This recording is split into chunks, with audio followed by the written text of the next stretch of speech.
Oi, gente! Então, a aula de hoje é a respeito das funções oxigenadas. Lembrem-se que existem lá, quando a gente fala na química orgânica, o estudo dos compostos que têm carbono, existem os hidrocarbonetos e existem as funções que têm o oxigênio. Hoje vamos comentar algumas delas, ok? Vamos falar a respeito da sua identificação, mas isso após a vinheta.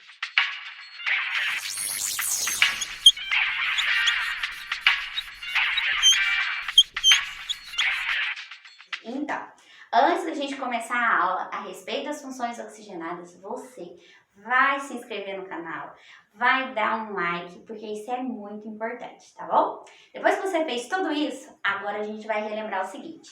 Lembra que o carbono é um elemento que está localizado lá na família 4, lá na tabela periódica, é um metal e ele faz 4 ligações. Ele sofre hibridizações, ele pode fazer ligações simples, dupla, tripla e vai ter vários tipos de função com a participação do carbono.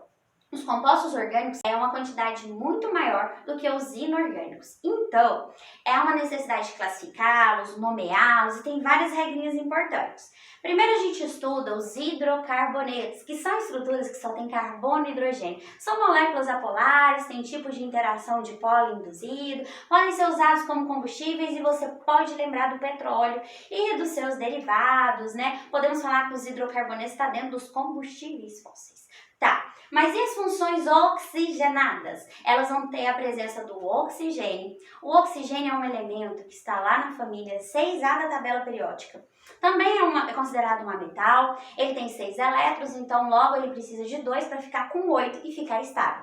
Ah, se você não viu a respeito de ligações químicas, já tem um vídeo falando sobre isso, tá? Vou deixar aqui ou aqui na descrição e você vai assistir sobre ligação química. Então o oxigênio, ele precisa de 2 elétrons para se estabilizar. E o oxigênio é o segundo elemento mais eletronegativo da tabela. Lembra lá do fundo? Então, as funções oxigenadas, elas então vão ter uma parte da cadeia que agora é polar. Então, eles têm uma solubilidade maior do que o dos hidrocarbonetos em água. Eles apresentam agora essa questão da eletronegatividade vinda do oxigênio. E nós vamos ter várias funções importantes. Vamos relembrar aqui. Quando eu tiver um grupo funcional ligado a um determinado carbono, isso pode alterar a função. Então, um grupo funcional pode ser só o oxigênio, pode ser uma carbonila, que a gente chama de C-duplo, pode ser uma aldoxila, que é quando esse C-duplo está na extremidade da cadeia, pode ser uma carboxila. Então, o grupo funcional é um conjunto de elementos que vai representar uma determinada função.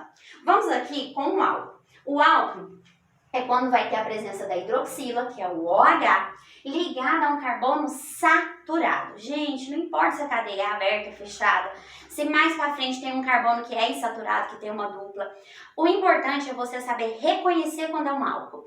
A função álcool é quando tem hidroxila, que é o OH, ligada a um carbono saturado. Os alcoóis vão ter uma parte da cadeia que é polar, vão representar um tipo de interação que é a ligação de hidrogênio.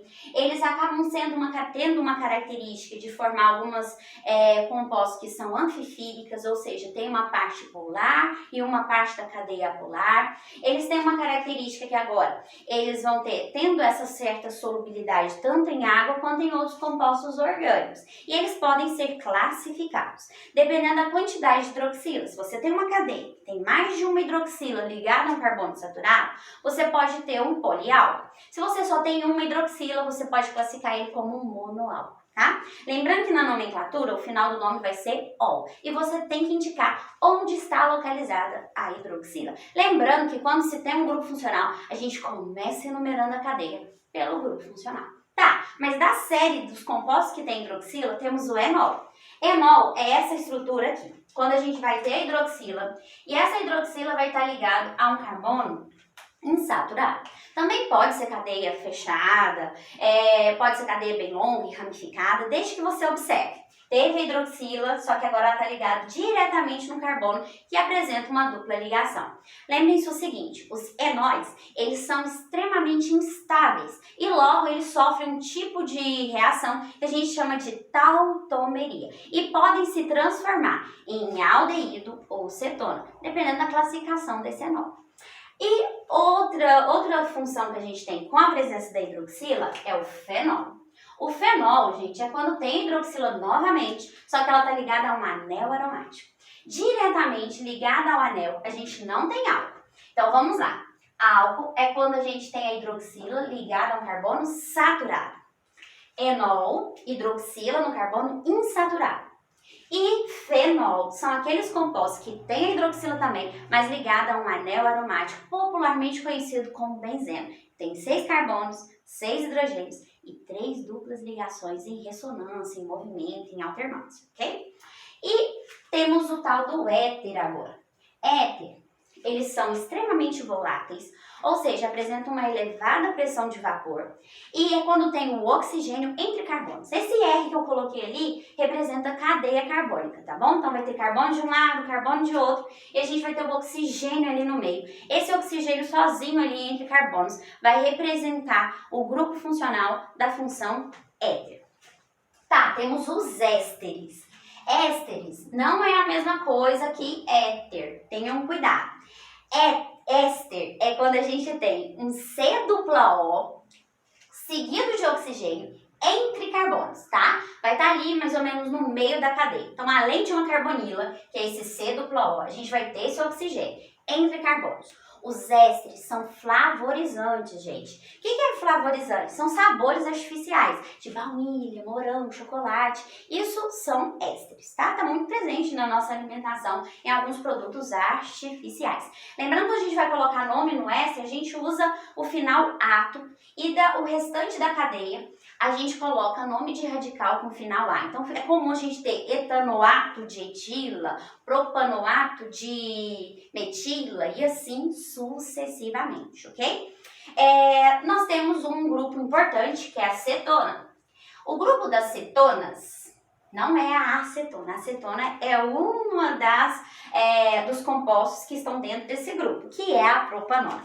Tá, como que eu vou reconhecer uma acetona? É quando tem a carbonila, que é o C dupla O, ligada em carbono secundário. Tá? Tem que ser em carbono secundário. Pode ter cadeias fechadas também, pode ter cadeias bem longas, tá? E a mais comum é a propanona, que é a popular acetona removedora de esmalte, ok? E nós temos agora uma função importante, e eu falo que ela é extremamente importante porque através dessa função, que é o ácido carboxílico, a gente deriva outras funções, como o próprio éster, tá? Ele é obtido a partir de uma esterificação, a partir de uma reação entre ácido carboxílico e álcool. E a gente tem, por exemplo, o sal orgânico, que é derivado a partir de ácidos carboxílicos. Então, a função ácido carboxílico é muito importante. São ácidos, né? Tem pH menor que 7, mas são ácidos mais fracos em comparação aos ácidos inorgânicos. Podem ser de cadeias bem longas, que aí a gente vai ter os ácidos graxos, e podemos ter cadeias menorzinhas, como o popular vinagre, que é o ácido acético, que é o ácido etanóico. O final do nome da função ácido vai ter sempre esse final óico, tá? Olha, sempre vai ser nas extremidades da cadeia e vai ter uma mistura de carbonila, que é o C dupla O, com a hidroxila. Daí o nome do grupo funcional ser carboxila, ok? E nós temos o aldeído. Aldeído, ele parece muito com o grupo cetona, tá? Também tem C dupla O, também tem carbonilo, só que é na extremidade da cadeia, ou seja, em carbono primário. E aí a gente chama esse grupo funcional de aldoxila e vai representar a função aldeído. E o final do nome vai ser al, ok? Quando a pessoa ingere etanol, ele vai sofrer uma oxidação no seu organismo e nessa oxidação ele vai se transformar em aldeído, que é o etanol, que é a questão da ressaca do dia seguinte, ok? E a gente tem, por último aqui, representado no quadro, a função sal orgânico ou sal de ácido carboxílicos. Esse sal, ele tem um tipo de interação que é íon dipolo, que é quando o oxigênio vai estar ligado a um metal, principalmente da família 1A ou 2A, porque são bases inorgânicas fortes, e aí a reação acaba acontecendo com mais facilidade. Eles são obtidos a partir de uma reação de neutralização entre um ácido carboxílico e uma base inorgânica, por exemplo, a soda cáustica, que é o hidróxido de sódio, e a gente pode obter ali um tipo de sal orgânico. ok? Pessoal, ainda tem outras funções oxigenadas, tem os anidridos, o cloreto de ácido carboxílico, certo? E aí depois a gente comenta a respeito dessas. Isso aqui, o objetivo da aula de hoje é você aprender a reconhecer as funções. Lembrando que esse assunto é muito cobrado no Enem. Às vezes ele te dá uma estrutura ali e pergunta a respeito de qual função oxigenada está sendo representada. E aí a gente ainda tem que estudar as funções nitrogenadas, mas isso fica para o assunto para um próximo vídeo. Beijo, até a próxima aula!